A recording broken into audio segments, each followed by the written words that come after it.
नमस्कार, स्वाभिमानी न्यूज चॅनलच्या बातमीपत्रात आपले स्वागत। जागतिक योगा दिनानिमित्ताने धुळे जिल्हा न्यायालयात सामूहिक योगाभ्यास।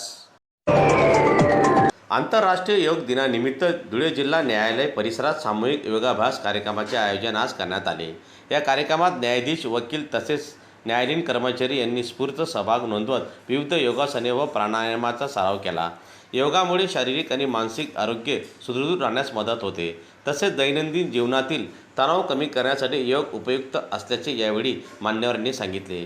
उपस्थितांना नियमित योगाभ्यास करण्याचे आवाहन करण्यात आले। कार्यक्रमाचे नियोजन जिल्हा न्यायालय प्रशासनाच्या वतीने करण्यात आले होते।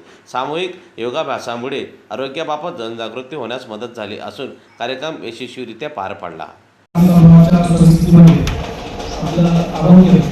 आपली मानसिक शांती कायम ठेवणे आवश्यक आहे आणि ते ठेवण्यासाठी आपल्याला योग करणं खूप आवश्यक आहे आणि या योगाचा पूर्ण जगामध्ये प्रसार व्हावा म्हणून आज 21 जून प्रत्येक वर्षीच्या 21 जून या दिवशी आंतरराष्ट्रीय योग दिवसाचं आयोजन केलं जातं।